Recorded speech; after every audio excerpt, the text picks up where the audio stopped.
皆さんこんにちは、リキトです。ということで、今回はなんと1年半ぶりにアパートメント301の、ルームツアーをさせていただくってことでお邪魔させていただいております。はい、よろしくお願いします。よろしくお願いします。はい、ということで、前回ね、僕このアパートメント301さんの賃貸リノベした物件に初めて伺わさせていただいた動画がなんとね、一番僕のチャンネルの中で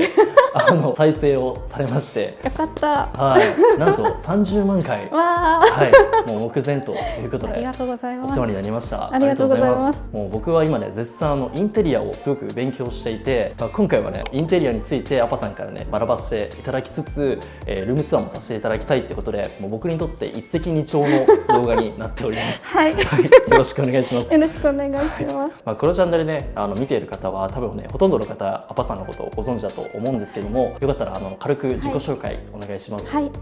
インスタグラムでアパートメント301という名前で活動しております。賃貸のお部屋をリノベーションして住んでる様子をずっと投稿しているアカウントになります。よろしくお願いします。よろしくお願いします。なんとこの物件、賃貸リノベーションをされた物件ということで、もともと普通の賃貸、そうですね。団地みたいな、はい、作りのお家で、ここって現状回復義務がないっていうところなので、好きに変えてもいいですよっていうところをこんな風に変えさせていただきました。すごい。しかもここは築何年の物件なんですか？50年ぐらい。50年僕先月25歳になりまして、じゃあちょうど倍ぐらいもう大先輩の物件ということで、その空間をこんなに素敵な空間に仕上げたということで、はい、ちょっとね、そういった、リノベーションだったりとか、あとはアパさんのこのインテリアに関するこだわりだったりとかを、今回ねちょっと深掘ってルームツアーで形にして紹介させていただきたいと思います。はい、よろしくお願いします。よろしくお願いします。おー、相変わらず美しい空間となっております。早速ではエントランスからご紹介いただきたいんですが、はい、ここは普通の団地の物件ということで、はい、玄関先も真っ白だったりとかするんですが、はい、これもともとですかね？そうですね。ドア自体はこの昔のままで、はい、色を塗り替えただけ。なるほど。じゃあこのドアの色というか、もともと違った色だったけど、ちょっとなんかベージュっぽい色だったような気がするんですけど、それを壁が真っ白なので、それに合わせて色を真っ白にしてあるような感じですかね。なるほど。ミニマリスト的なアイテムでいうと、スマートロックがついてますね。すごい。古い物件ですけど、その辺は抜かりなくね。こういうスマートロックとか、賃貸に備え付けしておくと、自動で家の鍵の開け閉めだったりとかもできるような。そうですね。帰ってきたらもう開いてたりするので、はい、便利だなっていうで閉めたら勝手に鍵がまたかかるので、鍵閉めたっけな、開いたままだっけなって考えなくていいっていうのがすごいいいですよね。僕も使ってたりとか、他のミニマリストさんも結構使ってる人が多いアイテムですね。はい、これは照明、玄関先ですか？ね。これ前のお部屋でも使ってたものをまた同じような感じでつけたいなっていうところで、これはピーター・アイビーですね。そうですね。アパさんの玄関の雰囲気とすごくマッチするアイテムですね。なんかこう古い物件でも浮かないっていうか、はい、なんかこう味があるような感じが似合ってるんじゃないのかなって思いますね。そして足元、こちら右の方はね、僕のスニーカーになってるんですが、アパさんニューバランスがお好きなんですかね？ニューバランス好きです。アパさんファッションがすごくこだわりがあるというか、ね、ファッションのアカウントとかもありますもんね、インスタで。いや、聞かれるので仕方なくてなるほど。あんまり稼働してないアカウントなんですけど、なんかこうだいたい色的にはもう黒白モノトーンみたいな感じで、なので靴も全部黒いですね。もうすべて厚底で真っ黒、オールバックですね。真っ黒ばっかりですね。スニーカーの隣にあるこちらのアイテムは、どういったアイテムなんですか？それはスツールなんですよね。もともと靴を履くためにデザインされたスツールになるんですけど、上にちょっと物が置けるようにデザインされてて、本来はここでこう腰掛けて靴のメンテナンスの道具を置いて、ここに足掛けて靴磨きをしたりとかっていうのを想定されて作られてるっていう。この上にはエアポッツがあったりとか。そうですね、お出かけする時になんか持っていくようなものとか、玄関先で使うようなシャチハタの印鑑とか、なんかそういうのをちょこちょこっと置いてます。しかもね、玄関先ここ抜けた先になんかこんな感じで、これなんていうんですかね。欄間っ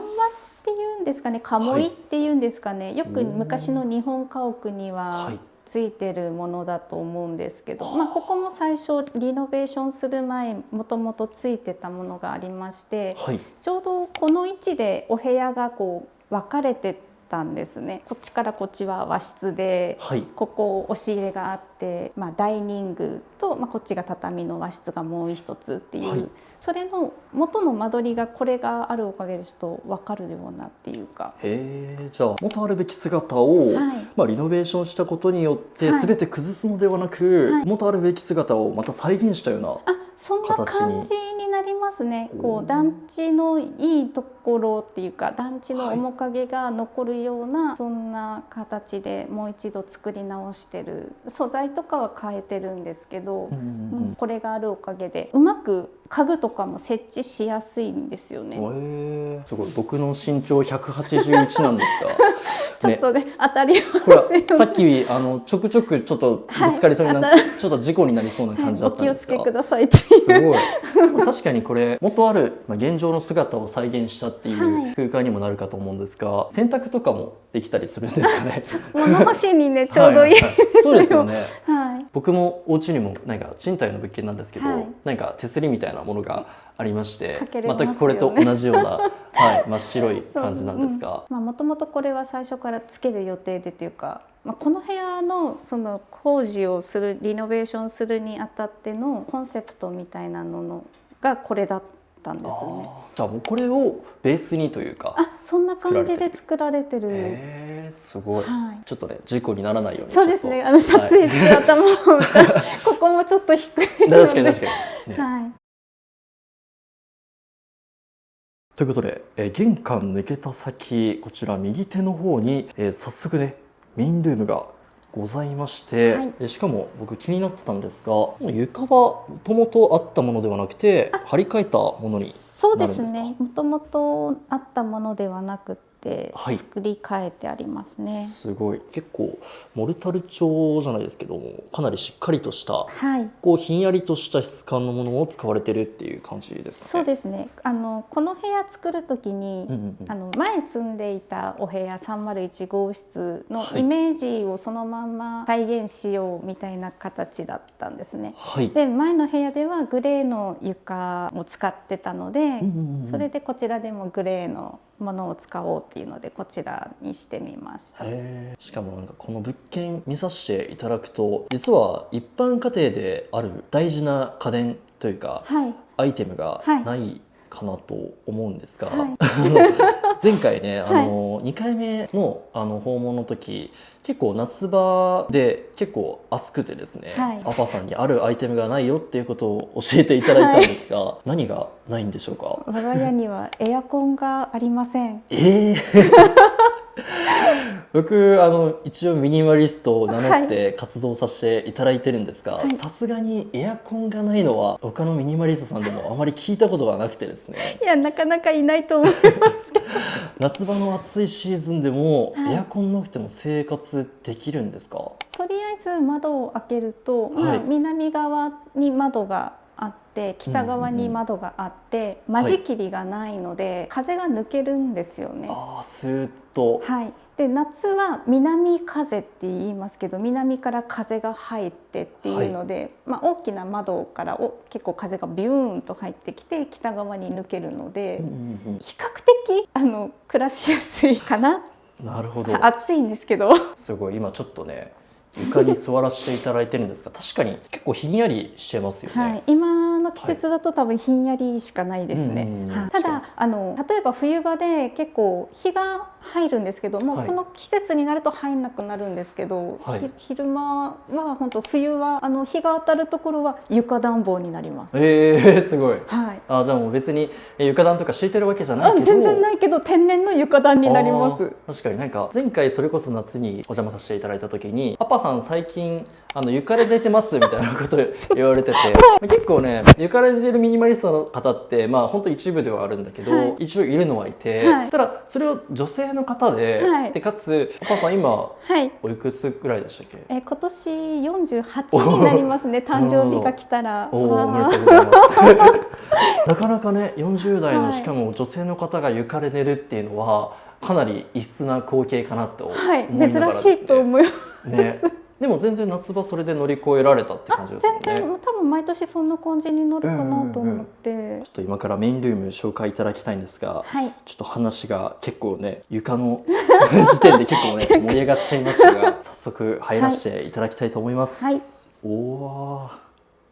すごい。こちらの物件、間取りでいうと、どういった間取りなんですかね？もともと 2DK だったのをワンルームにリノベーションしてありますね。なるほど。もともと何かその仕切りだったりとか、お部屋が分かれてたっていう感じ？そうですね。まずここで分かれてたのと、ここにドアがあった。でこっち側は押し入れだったので、でこちらはここで襖があってキッチンと、和室とで分かれてたっていう。じゃあそれをリノベーションによって、壁を打ち破ってじゃないですけど、そうですね、間取り的にはその仕切りをなくした形にはなるんですけど、お部屋としての機能っていうかっていうとそのまんまですね。なのでここから入ってきて、ここキッチンだったのはそのままキッチンだし、こっち側は寝室みたいな感じで、和室だったところで寝てるみたいな。ただここに仕切りがなくなっただけっていう。なるほど。じゃあもともとのその寝室だったりとか、キッチンだったりとかっていう、場所をガラッと変えたのではなくて、そうで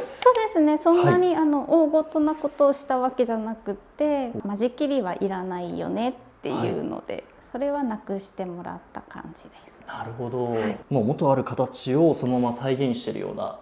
ご自宅になるということで、早速こちら右手ですね。元あったものでいうと、こちらの照明だったりとか、椅子だったりとかもあったんですが、新しく加わったアイテムでいうとこちらは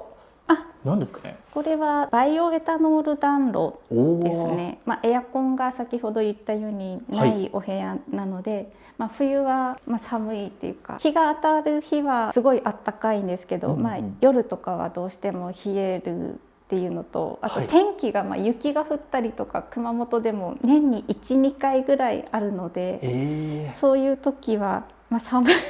ので暖炉で暖を取るっていう。もともと使われてた、オーナーさんというか、からなんか引き継いだか何かでしたっけ？そうです。ここのリノベーションをお願いした方が、もともとの所有者さんだったんですけど、いらなくなったからっていうので譲り受けまして。これなんかもしよかったらつけていただくこととかできますか？できますよ。ありがとうございます。お願いします。インスタとかでこのね、エコスマートの暖炉実験体験会みたいなのされてるのを見て、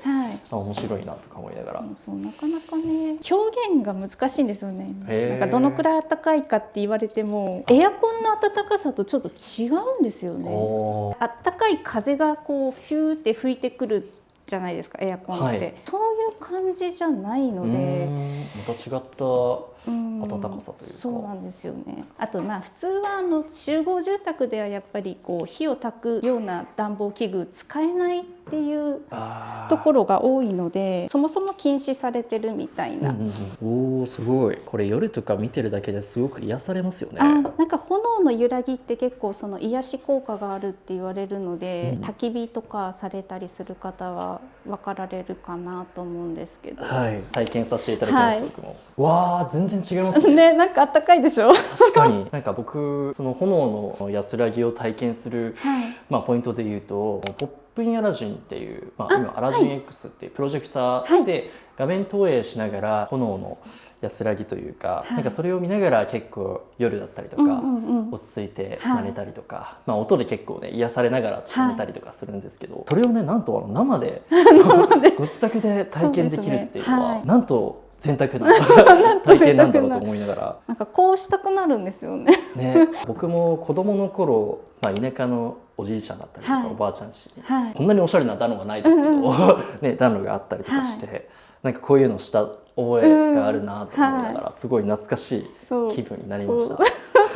ありがとうございます。今ちょっとね火が若干ちょっと強くなって、なんかちょっとオレンジ色がしっかり出るようになりましたね。すごい。じゃあこのままちょっとお届けさせていただきたいと思います。向かって右側にこちらもすごくおしゃれな椅子というかあるんですけど、こちらはどちらのものになりますか？こちらカール・ハンセンのキューバチェアになりますね。初めてねアパさんちこの物件じゃない前の物件でお邪魔させていただいた時に金額を聞いて驚いた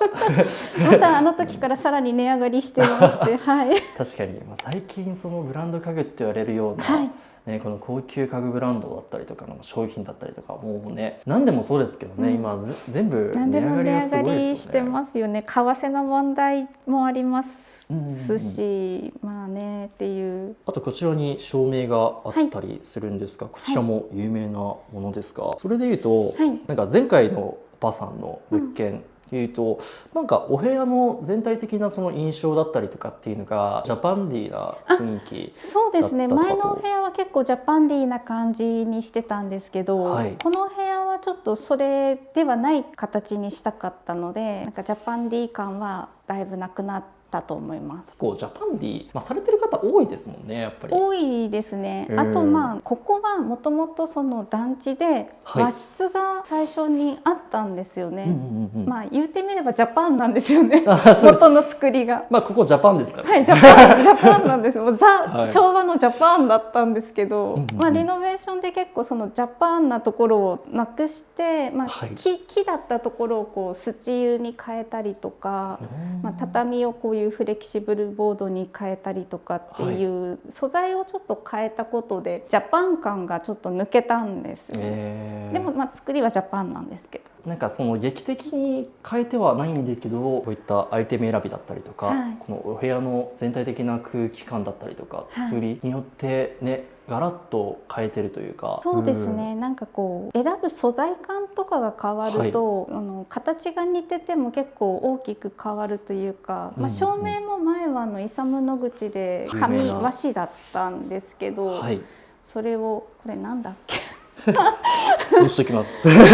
形も丸っこくて似てるんですけど、ちょっとやっぱり雰囲気が変わるんですよね。なんか全体的に綺麗な丸ではなくて、ちょっと潰したような楕円みたいな感じになるんですけどね。なんてことを話してたら、結構ねこの暖炉くんが結構元気にオレンジ色になりましたね。すごい。これ確かに今日中だからこんな感じですけども、ちょっと見えにくいけど夜はこれがすごいやっぱり照明の代わりに使ってるみたいなのもなんか見たりして高価な照明だなと思ったんですけど、贅沢ですね。贅沢ですね、もう本当に。そっか、じゃあ夜になるとまたこの雰囲気というかもかなり劇的に変化するという。結構この炎の揺らぎが床に反射またして、こう明るさもちょっと出たりとか、暖色のすごく柔らかいお部屋の雰囲気になるということで、もう目の前にはねこちらベッドがありますもんね。そうですね。なんでこの炎の安らぎだったりとかもう見ながらね夜眠りにつくというか、なかなかねこれ放置してたらちょっと危ないですけど、つけたままは寝ないですけど、ですよね。座りながらねこの炎を楽しんだりとかっていうのもできるっていう感じで、そのままこちらのベッドっていうんですかね、ご紹介いただきたいんですが、すごくフラットな形でこう厚みがあって、でなおかつこちら足がついているということなんですが、こちらはどういったアイテムになりますか？そちらは、リーンロゼです。リーンロゼ。リーンロゼになります。有名なアイテムですか。なんか前回は畳のベッドでしたもんね。そうですね。畳のベッドで同じようなこうフラットなタイプのものだったんですけど、ジャパンを抜こうっていうインテリアの流れで、日中は本当にほとんど私は座らない人なので、ああ、そうなんですね。腰掛ける使い方はしないんですけど、ソファーとして売られてるものなので、別売りで背もたれもちゃんと準備されてるんですよね。そっかそっか。なのでソファーとして使いたい方は背もたれを別で買われてもいいのかなと思いますけど。しかも結構あれですね、高さも結構低めに設定されていて。そうですね、これは高さが確か2種類選べたんですけど、低い方を買いまして、これを置きたかったんですね。高さがこの低いタイプだと少しここに間が空くような感じになるんですけど、高いの買っちゃうとここにカポッとはまるくらいの高さ感になるっていうのですごい悩んだんですけど、低い方。ただ高い方にも良さがありまして、お掃除ロボットを使われる方は低いのだとロボット中に入らないので、高い方を買われる。高さ入らない。確かに結構下あるんですよね。なので入らないっていうふうにお店の方はおっしゃってまして。なるほどなるほど。じゃあお掃除ロボットとか使われる方は一応注意ですね。高い方を買った方がいいのかなっていう。そうなんですね。でも確かになんかこの空間に来て思ったんですが、全体的に高さのある家具だったりとかは、もう一切ないような感じですね。もう全体的に自分のまず背丈よりも高いところに物はないっていうのがあって、地震とかで高いところから落ちてくるのってすごい危ないので、そういうのをなくした方がっていうのもあるし、天井が結構ここ低いんですよね。そうですね。私は背が低いのでいいんですけど、僕みたいな人とか、そう背が高い方だと特になんかこう低さを感じるのかなと思うんですけど、そういう空間で上の方にまでこういろいろものがあるとすごい狭く感じると思うので、できる限り低くっていう、なのでこの高さが一つの目安になってて、ここずっと部屋の中こうぐるっとこの高さでラインが回ってるんですけど、そこから上には何もないんですよ。確かにそうですね。ここが一つの仕切りというか、線になってお部屋全体がずっとつながっていると。つながってますね。これも元あったものなんですかね。そうですね。もともとあったところをまた色を変えてっていう、でこれも同じ高さなので、これもまたわざと作ったっていうのはその高さを揃えるためっていうのがデザインとして取り入れられてるお部屋になりますね。すごい。確かにミニマリストのテクニックとしてお部屋を広く見せる一つのコツとして、なるべくね自分の目線よりも高い位置に物を置かないだったりとかっていうのはね、ミニマリスト関係なく、お部屋全体をこんな感じで広々見せる、テクニックとしてあると思うんですが、そちらをねうまく有効活用されていて、こんだけね素敵な空間にできているのかなと思いました。こう有名な倉俣史郎さんのなんか書籍ですかね。そうですね。作品集が発売されたのを買いました。すごい。僕が好きなアイテムでいうと、オバキューとかですかね。なんか僕のコーチング受けてくださった沖縄に住む方がいらっしゃるんですが、その方がアパートメント301のインスタグラムのライブ配信で、なんかオバキューいいんじゃないみたいな感じでアドバイスもらったみたいで、ちっちゃいのを持ってるって言われてましたけど、大きなのの方がいいような気がするといらないことを言ってしまいました。続いてキッチンの方をご紹介いただきたいと思うんですが、これリノベーション前、僕動画だったりとか、インスタの画像だったりとかでご紹介されてるのを拝見させていただきまして、結構ね壁の方がすごいなんか模様っていうんですかね、なんかキッチンと壁と結構大理石調のリメイクシートでDIY されてらっしゃってて、結構インパクトが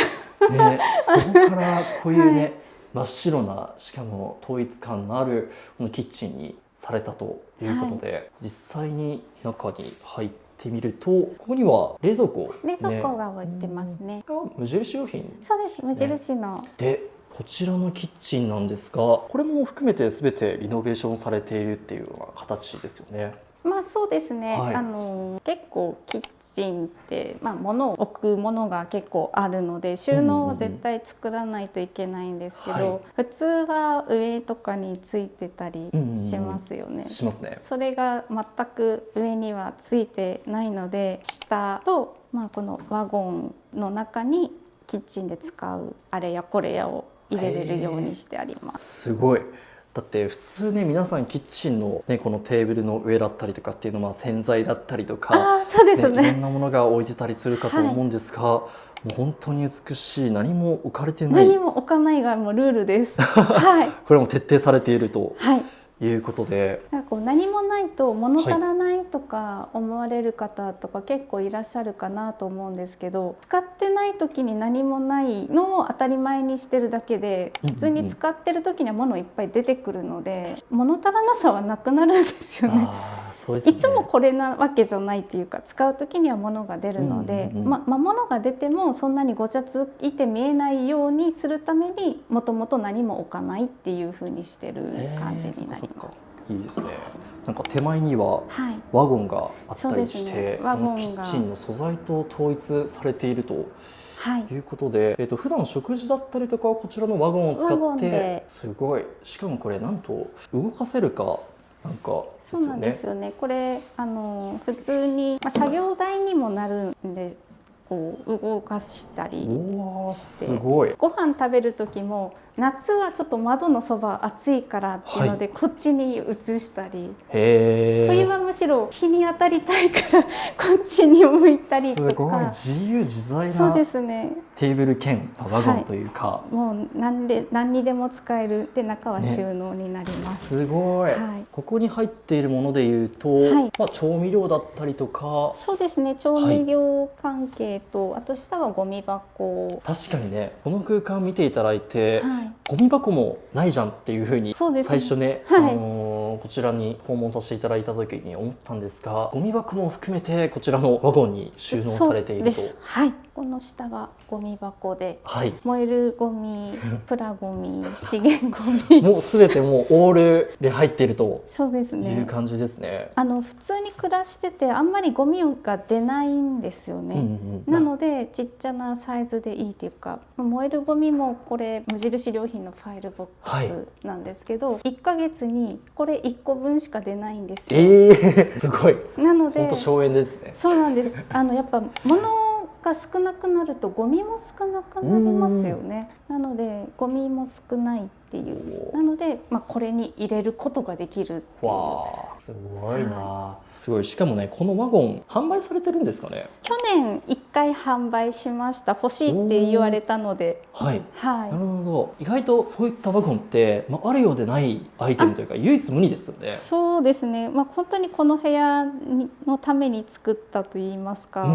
じゃあ今こちらのワゴンは販売は行っていないって感じですね。常に販売はしてないんですよね。販売する時は多分限定で受注生産みたいな形になるかなという。家具屋さんがこれ1個ずつ作るので大量生産できなくて。確かにすごくね、その分労力だったりとか時間もかかるということで。あとはこのサイズが出来上がるので保管場所どうするんだ問題とかもあったりもするので、やっぱ数ちょっと少なめで注文を受けてっていう形でしか販売はやっぱ難しいよねっていうので落ち着いてます。なるほど。じゃあこちらのワゴンだったりとか、興味ある方はパパさんのインスタグラムをフォローしていただいて、ちょっとお待ちいただけると。販売する時にはストーリーズでお知らせするようにしようと思ってます。で、このキッチンの下の、こちら収納になるんですが、そうですね。プロジェクターがあったりとか、フラーマのこれはハンドウォッシュかな。それはですね、食器洗い洗剤が中身詰め替えて使ってます。なんか入れ物が食器洗い洗剤の入れ物ってあれみたいなのが多いので確かにもうザ食器洗い洗剤っていう感じですよね。そうなんです。でなんかこう市販の詰め替え用のとかもあんまりいい感じのがなくて、パッケージデザインがとっても好きだったので、もうアパさんって感じしますよね。なのでちょっと中身は食器洗い洗剤のになってますけど。なるほど。僕沖縄に大好きなホテルがございまして、エミレナ基準今改めてちょっと名前変わっちゃってて、アルミスな基準っていうホテルがあるんですが、そちらにもねシャンプーだったりとかトリートメント、はい、あとボディーソープ含めてこちら全てフラーマのものを使われてるってことで、こちらもねちょっと値段をね聞いて僕衝撃を受けたんですが、結構お高い、はい、もう1本1万円近くとかするね、高級アイテムですもんね。それをうまくこちら食器用洗剤として利用されているということで、で前回僕が驚いたポイントで言うと、キッチン下ってなんか照明になってるとかなんとか、そうなんです。後ろにテープライトがつけてまして、照明に暗くなるとつくように設定してましていきます。おお、すごいですね。こういった感じでちょうどこのキッチン下収納のみならずこちらの照明だったりとか、こちらの照明も全く同じ色温度ということで、結構なんかこういうちょっとしたことだと思うんですけど、違うよりは揃えた方が綺麗に見えますよね。おお、こういった感じですね。はい、そうですね。今ちょっとね日中なんで明るいから分かりづらい部分とわからない感じがあるかなと思うんですけどね。あるかもしれないけど、夜になるとねさらに空間の統一感が出ると変わりますよね。すご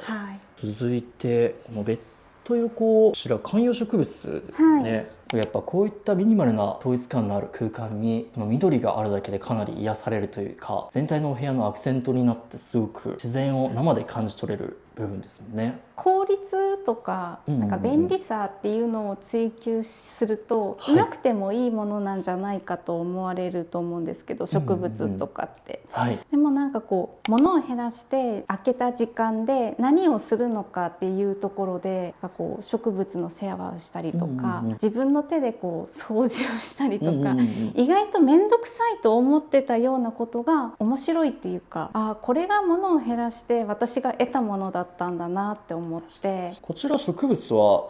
何の植物になりますか？それはエバーフレッシュになるんですけど、寒いのが苦手なんですって。そうなんですね。なのでこの部屋エアコンないから大丈夫かなって最初はちょっと心配してたんですけど、意外と元気だったので良かったですね。確かにこの植物ってね、もちろんその造花だったりとかっていう贈り物ではないから、ちゃんと生き物というか。そうですね。造花を置く理由っていうのが私の中にはやっぱないんだなっていう、その緑の何かが置きたいわけじゃなくて、その生きてるものがその身近にあるっていうところに価値があるんだなみたいなのがありますね。で隣にある芋虫のようなこちらのアイテム、僕前回来させてもらった時に、なんか素敵なアイテムだな、可愛いなとか思ってたんですが、なんかいろんな黒だったりとか、こういうウッド調のものだったりとか、コンクリート調のものだったりとか、いろいろありますもんね、カラーがね。ありますね。ちょうど横にこちら可愛いスツールがありますが、こちらアルテックのスツール60でしたっけ？そうですね。こちら前回のお部屋にもありましたもんね。置いてました。可愛い。こんな感じで照明だったりとかを置いたりとかっていう、使い方ももちろんできるし。そうですね。いろんな使い方ができますよね。それも値段が上がりましたよね。最近上がってましたね。もう私が買った時の倍の値段になってます。すごい。なんなら2個買えるじゃん。本当にそんな感じになってますね。サイドテーブルとしても使えるし、もちろん椅子としても使えるようなミニマリストにすごくおすすめの最適なアイテムなんじゃないかなっていうふうに思います。うち電気代マジで安いんですよ。3000円いくらとか。しかもアパさんすごいのって言ってしまえば引きこもりというか、一日中家にいる人なんで、ずっと生息してるんですけど、1月の電気代4000円でした。安っ。エアコンがないからやっぱ安いですよね。そっか、僕エアコンつけてるから、1月とかはそれこそ寒いので、エアコン割とつけっぱなしというかって感じです。暮らして僕7000円とかでした。全然違いますね。やっぱね倍近いというかエアコンがないと安上がり。すごい。続いてこちら水回りになりますかね。こちらがバスルームになるんですかね。そうですね。お風呂になりますね。すごい。全体的にかなりなんか白基調で、僕がすごく好きな空間といいますか、なんと天井にはオーバーヘッドシャワーになりますかね。そうですね。すごい。日本の物件ではなかなか賃貸の、しかも団地物件には、はい、普通はついてないかなと思いますけど。で、しっかり普通のねシャワーもついていたりとかしますが、なんか黒い穴がそうなんです。ちょっと漏水事件が起きまして、ちょ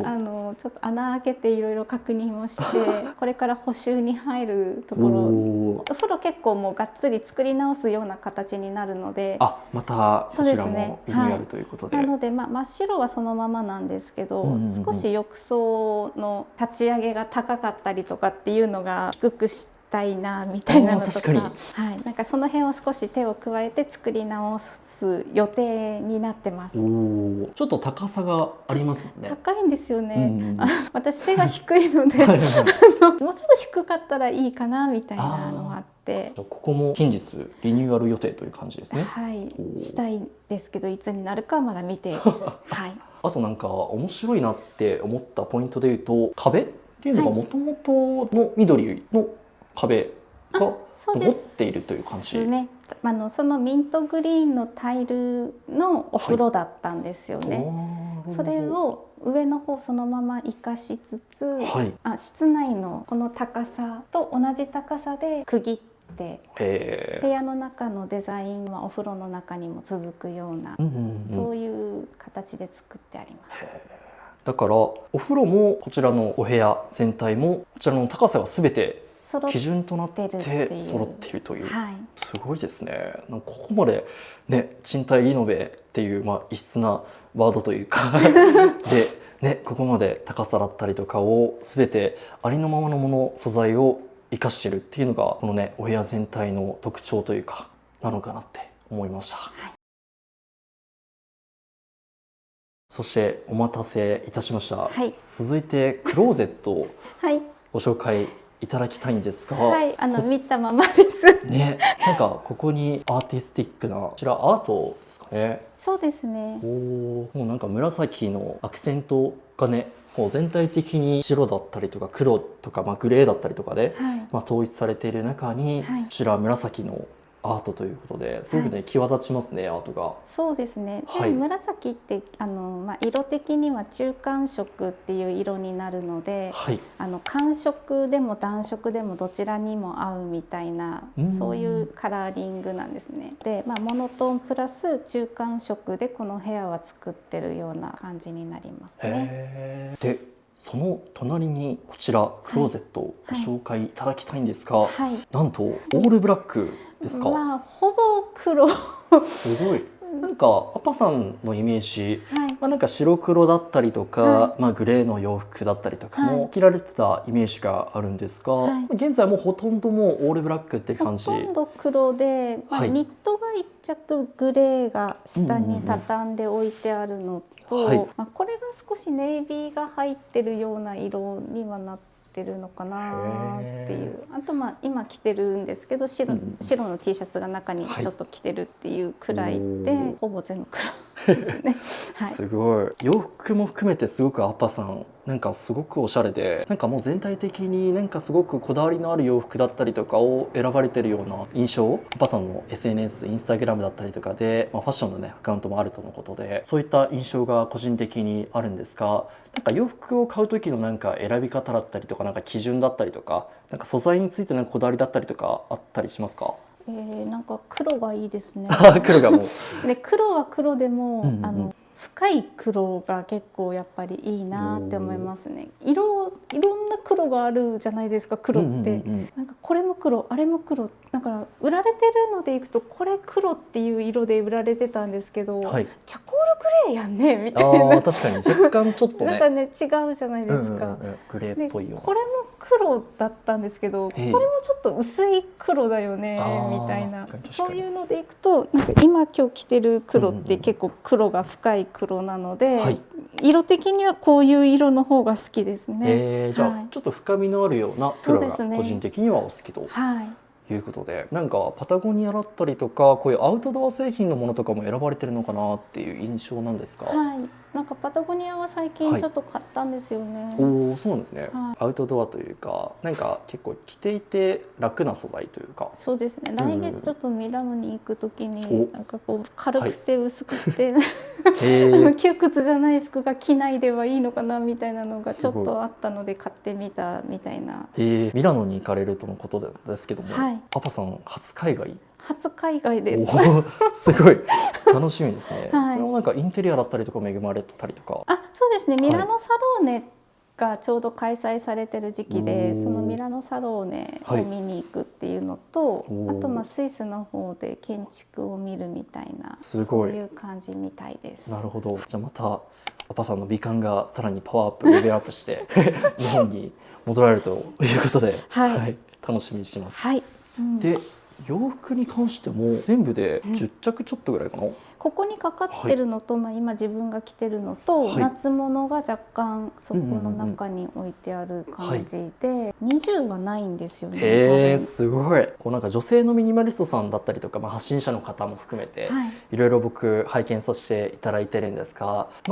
大体30とかでもすごい少ないなっていう風な印象があったりとかして、女性でさらに20着っていうのはかなり少ない印象なんですか？なんか着ないんですよね。いっぱい持ってても私なんか多分同じ服を延々と着続けるタイプの人で、いっぱいあっても結局いつも同じものを選ぶので持ってる意味なくないかって思って。それで減らしても全然困らないですね。男性とかだと、それこそ結構なんか着ている洋服っていうと、夏場なんかは、T シャツと、パンツボトムス、2着だけだったりとかで、洋服をね最小限にしたりとかっていうのはあるんですが。アパさんなんか着てらっしゃる洋服だとなんかワンピースとかも着てらっしゃいますね。そうですね。夏はワンピースじゃないと逆に暑くてプレゼない。じゃこれから先のシーズン、ワンピースが活躍されてる。そうですね。もうちょっと暑くなるとワンピースばっかり着るようになって、それで冬はなんかそんなにたくさんなくても、重ね着はしてちょっと温度調整はしなきゃいけないけど、くらいの感じなので、なんか服が嫌いなわけじゃないんですよね。むしろ結構好きでいろいろ見て欲しいなみたいに思うこと結構あるんですけど、でもなんかいっぱいは持たなくていいなっていう。確かにワンピース使えばね、もう一着で終わる済んじゃうんでもうこれ着たら終わりみたいな感じになるので、楽なんですよね。ありがとうございます。クローゼットを軽く見させていただいたところで、こちら正面にあるのが、こちらは収納になるんですかね。そうですね。ここが収納になりまして、もうっていうと、もうアパさんちも収納でいうと、こちらとこの裏にある収納だったりとか。そうですね。もともとだから本当に普通のお家っていろんなところに収納がついてるじゃないですか。玄関にあって、どこどこにあってみたいな。でもうちってここに全部まとまってるんですよね。確かに確かに。なので物を探すときはここ探せばいいみたいな。もう分かりやすく。分かりやすいです。すごい。でプラスその収納家具とかも使ってないので、ここに入るだけ。あとはキッチンのものはキッチンにあるんだけど、それ以外のものは全部ここみたいな。なんか軽く見させていただくと、ミニマリスト界隈で有名な、みんなが使ってますけど、スノーピークの寝袋がなんと2つある。そうですね。冬は2枚重ねで寝るので。わかります。このね、1つじゃなくて2つ、セットというかがね、テクニックというか全然それで暖かさが違うので変わってきますもんね。これ一応こういう感じで、寝袋としても使えるし、クッションとしても使えるっていう感じで、こういうね寝袋だったりとかっていうのは結構かさばったりとか結構邪魔になったりとかするんですが、一応ねクッションとしてまとめればもうほんとねコンパクトに引っ越しだったりとか、例えばキャンプに行ったりとかっていうシーンでもね使えるような、もうミニマリストのかなり定番のアイテムだったりとか、あとはこちらにはカーサブルータスだったりとか、そうですね、雑誌系ですかね。私あんまり本持たないのでそこに置いてるくらいしかないんですけど、ちょっと自分のが載せてもらった掲載本が若干あったりとか、なるほど。あと自分の本だったりとかこちらにそうです、ね、ありました。アパさんの書籍ですよね。そうですね。ステカスで見つけた私が主役のワンルームライフ。自分ではもう読まないんですけどなんか人生において本を出版するっていうのっってそういうイベントってなかなかないので、ないですね、記念にしとこうみたいな。それこそアパさんとね、はい、福岡で書籍のイベントをやりましたね。2、3年前にありましたね。はい、渋さんと、アパさんと、そしてなぜか僕という組み合わせでありがたいことに光栄なことにさせていただきまして、この時期に発売されたこちらの書籍、好評発売中ですのでよろしくお願いします。Kindle でもKindle もあります。電子書籍もありますので。なのでミニマリストの方にもね、ぜひね手に取っていただきたい書籍になっております。あと何気にその隣は幼稚園の卒アルなんですよね。幼稚園の卒アルこちらですか。こういう、私が当時描いた絵なんですよね。すごい。パパさんが描いた幼稚園の頃描いた絵が表紙になってるんですよ。なのでもうないんですね。他は何もその当時描いた絵って。まあもう他の卒アルはもうないんですけど、これだけはちょっと大事にとってる。すごい。子供のこういった絵ってもうその時、いやもうじゃないと描けないですよね。これ真似して描けって言われても絶対今無理なんで。アパさん卒アルとかは持たれてないという。はい、もう捨てました。結構ミニマリストの方とかで結構ね、卒アル捨てましたとかなると。結構なんかプチ炎上とかすることあるんですが。そうなんですか。なんか卒アルも持ってないのかみたいな。見なくないですか。見ないですよね。なんか卒アル持ってた時に私がいつも思ってたことは、これどこに置こうっていう悩みの種だったんですよね。なんか見たいからって言って喜んでなんかその持ってるものじゃなくて、これどこに置いたらいいんだろうってどちらかというと嫌がってる部類だったので、なくなったらそのどこ置こうがなくなったので、いやもうすっきりしたわっていう、置き場に困るアイテムの代表格でありますよね。まあ卒業証書とかだともしなんかね就職する時だったりとか、まあ必要なシーンってまあほとんどないとは思うんですけども、ないですね。捨てましたけどあるかもしれないけど、卒業アルバムはね捨てる時にもちょっと捨てにくかったりとか、あとなんか言うほど希少性は高くないですよね。みんな持ってるから。そうですよね。まあだし最悪小学校だったりとか中学校に行けば多分ね置いてあるアイテムなのかなとか。続いて真正面にあるアイテムがこちらはなんかよく見覚えのあるアイテムかなと思うんですが、パナソニックのケーブルですかね。多分そうだと思いますね。これ前回僕が来た時には確かなかったアイテムですよね。すごいこのねコンパクトなね、洗濯乾燥機、やっぱこのデザインがね一番やっぱ美しいですよね。そうですよね。まあ、私が選んで買ったわけではないんですが、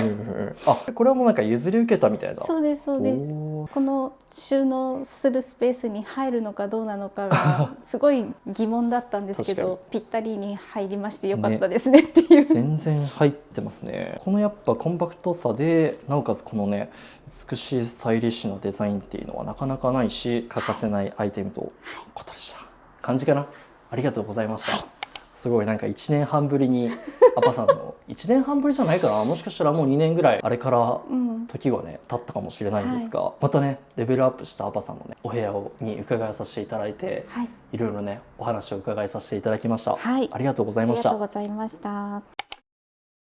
はい、ということで、いかがだったでしょうか。今回はアパートメント301さんの、ルームツアーっていう形で、1年半もうないし2年ぶりぐらいにご紹介させていただきました。ありがとうございました。ありがとうございました。ここからは、アパートメント301さんに、3つね、質問、ご用意させていただきましたので、そちらにお答えいただきたいと思います。よろしくお願いします。ということで、まず1つ目、アパさんが持たない暮らしを始めたきっかけ教えてほしいです。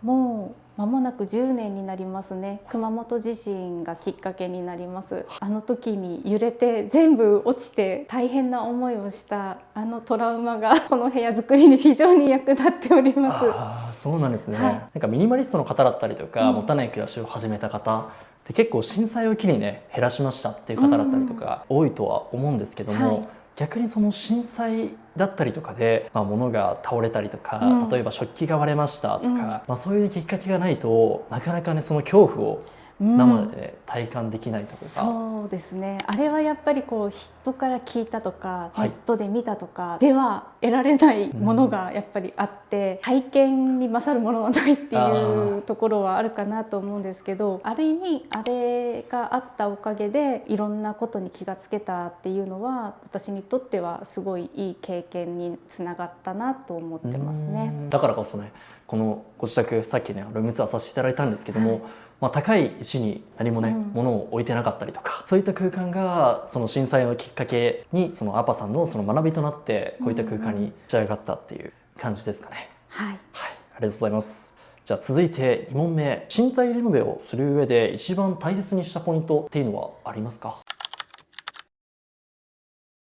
そうですね。なんかこう自分のものにはならないので、はい、できるだけこうお金をかけずに、でも自分が好きな空間にはしたいなっていうので、ワンルームって一番コストがかからなくて、はい、いい部屋だと思うんですよね。間仕切りないからそこ作んなくていいとかっていうのはやっぱりコストをかけないっていう意味ではすごい効果が高いっていうのもありますし、あと面積以上に広く見えるので、ですね、ワンルームがおすすめです。わかります。僕もね、いろんなミニマリストさんの方、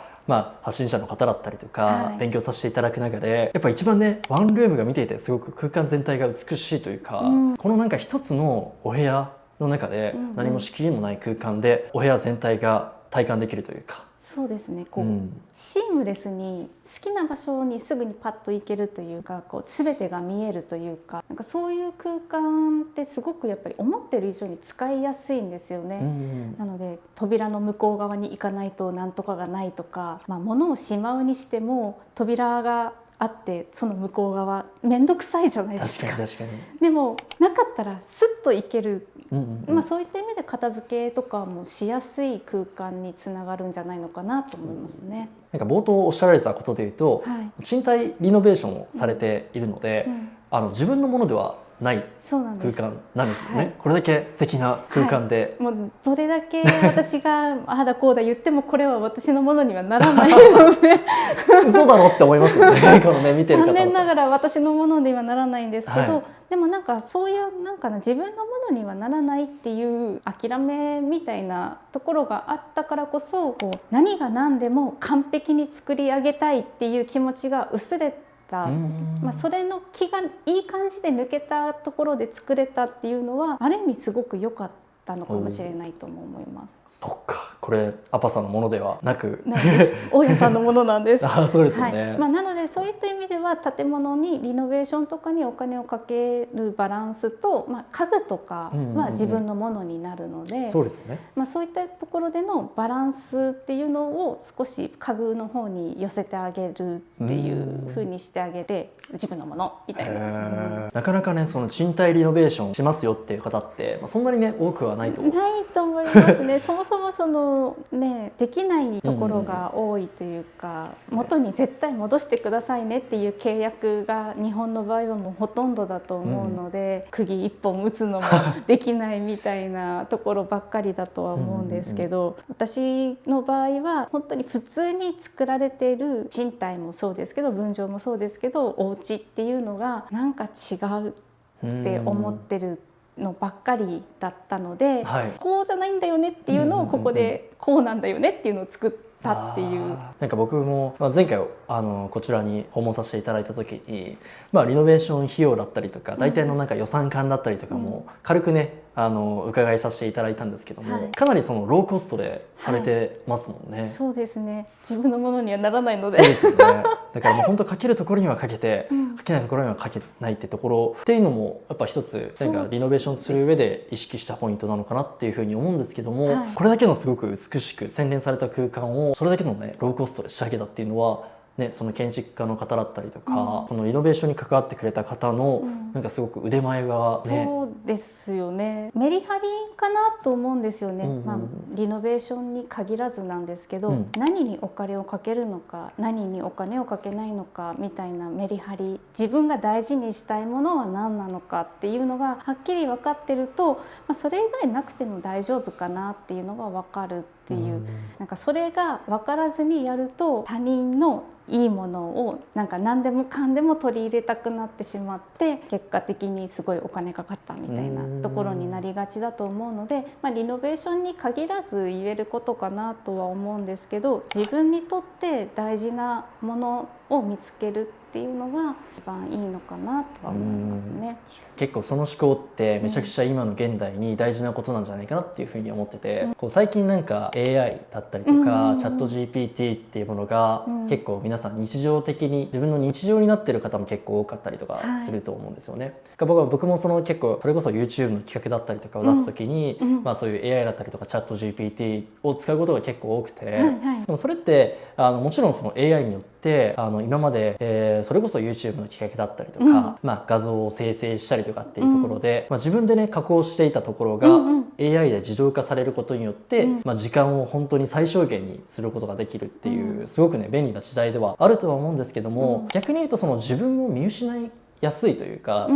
その AI によって結構みんな同じ考え方を持っちゃう、同じ思考の持ち主が大量生産されてしまうっていう部分ってすごくあると思ってて、だからこそ独自性のあるなんかぶっ飛んだ思考だったりとか、その人だけにしか出せない考え方、思考を持ってる方がこういう、SNS だったりとか発信者の方だったりとか、発信をしてないそのクリエイターの人のみならず、すごく求められていく時代なのかなっていうふうに思うので、その自分の見失わないインテリアというか、独自性のある考え方を持っている人がこれからの時代って強いんじゃないかなって今の話を伺いして思いましたね。そうだと思います。みんな同じものを目指すので、お手本となるものが SNS の中にあったりとかして、同じものをみんなこれがいいって言ったらみんなバーっていく。でもなんかそれって気持ち悪いと思って、そうですよね。みんな違っ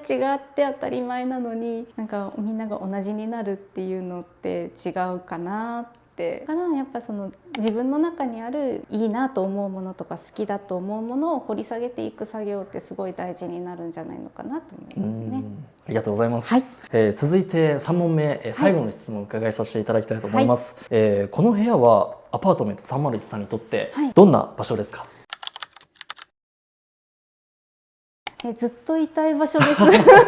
ですよね。だから前回住んでいた元々のね元祖301号室は結構長い間住んでらっしゃった。あちら13年住んでて、もうずっと住みたいとあちらも思ってたんですけど。僕が今先月25歳になったので、もう本当その倍ぐらいに近い、もうほとんど変わらないんじゃないかなっていうぐらいの年数、そこにね住んでらっしゃったっていうことで、こちらのお部屋も住めれば住めれるだけもうずっと住みたいですね。もうこれ以上ないんじゃないかと今でも思ってる。前住んでた時もそんな風に思ってた部屋だったんですけど、やっぱりこう自分が大事にしたいものが集まってる空間なので、できるだけ長い時間ここにいたいっ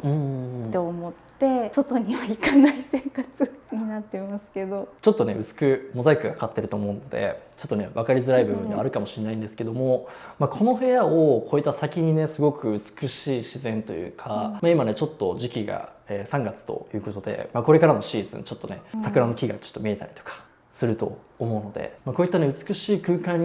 を越えた先にねこの自然が見えるっていうのは本当唯一無二の空間ですよね。飽きないですよね。部屋の中って全然私物をあまり買い足したりとかしないので変化がほとんどないんですけど、一日中通しても変化があるし、一年通しても変化がある外の景色みたいなのが組み合わさるおかげで、部屋の中にもこう写真をこう撮ったりとかインスタでこうアップしてるフィードの投稿のところを見るとすごいよくわかるんですけど、色が変わるんですよね。景色が変わったり、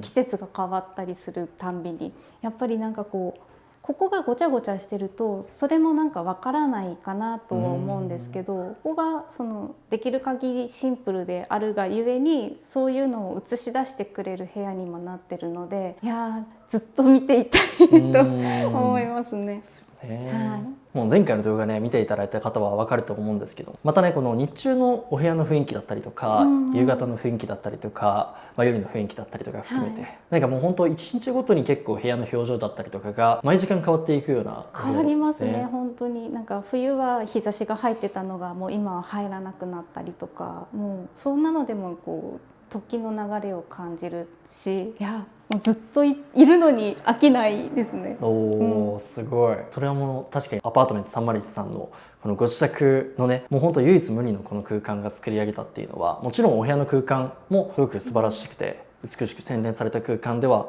あるのは間違いないんですけども、こういった景色だったりとかっていうのがそれをね表しているのかなっていうふうに思いました。ありがとうございました。ありがとうございます。はい、ということで、今回はアパートメント301さんのご自宅のルームツアーを、ほぼねもう2年ぶりにお伺いさせていただいて、ありがとうございます。実際にね、こちらに住まれている、301さんにご紹介いただきました。ありがとうございました。ありがとうございました。僕のチャンネルではこういった感じで、ミニマリストさんのご自宅のルームツアーだったりとかを、ご紹介させていただいたりとか、あとは片付けだったりとか、インテリアコーディネートだったりとか、ミニマリストのライフスタイル全般をねご紹介させていただいているチャンネルになりますので、もしよかったらねまた次回の動画も見ていただけると嬉しいです。ということで、今回はアパートメント301さんのご自宅のルームツアーをさせていただきました。また次回の動画でお会いしましょう。リクトでした。